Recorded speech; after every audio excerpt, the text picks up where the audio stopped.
Dans le prochain épisode de Un si grand soleil, tandis qu'Ariane se rapproche de la vérité, Manu s'inquiète pour le futur de Camille.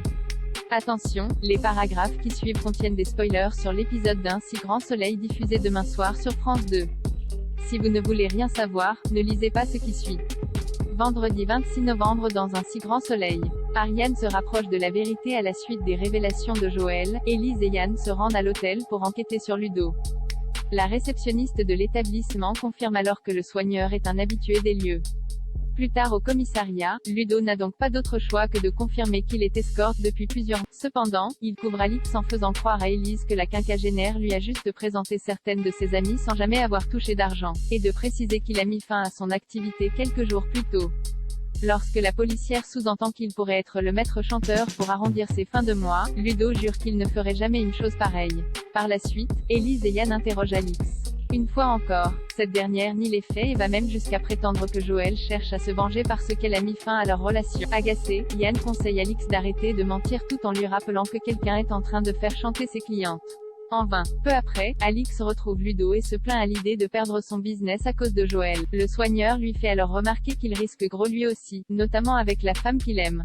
Devant son étonnement, Ludo lui apprend que Noémie est la fille d'Ariane.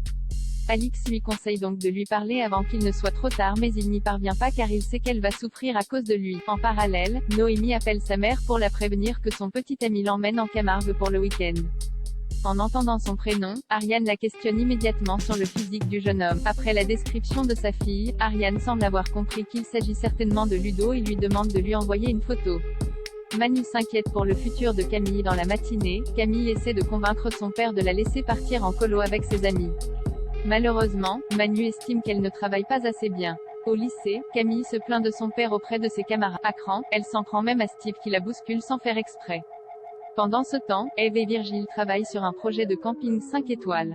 Comme ils doivent encore trouver 4 millions d'euros, Virgile suggère de contacter Laetitia et appelle Manu. Cependant, ce dernier lui fait comprendre que son ex-femme est plus préoccupée par son nouveau compagnon que par son boulot et sa fille. Tandis qu'il lui raconte les problèmes qu'il rencontre avec Camille actuellement, Virgile assure que les choses finiront par s'arranger. De son côté, Camille observe Steve en train de dessiner et se moque ouvertement de lui.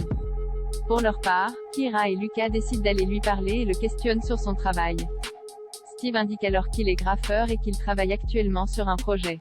Par la suite, quand Kira lui reproche de mal se comporter avec Steve, Camille reconnaît qu'il l'énerve avec ses livres et ses dessins. Mais Kira a bien compris qu'elle a plutôt le béguin pour lui. Sur les conseils de son ami, Camille rejoint Steve et lui présente ses excuses pour son comportement. Au moment où elle demande à voir ses œuvres, il l'invite à venir graffer avec lui. Le sourire aux lèvres, elle lui donne son numéro de téléphone. En fin de journée, Manu rencontre Eve pour discuter des notes de Camille. Ses résultats étant en baisse, le policier craint que sa fille ne décroche mais Eve pense qu'il s'agit simplement d'un passage à vide. Après qu'il a raconté ses difficultés à échanger avec elle, Eve lui conseille de lui mettre moins la pression et d'éviter le conflit, et de préciser que tout rentrera dans l'ordre.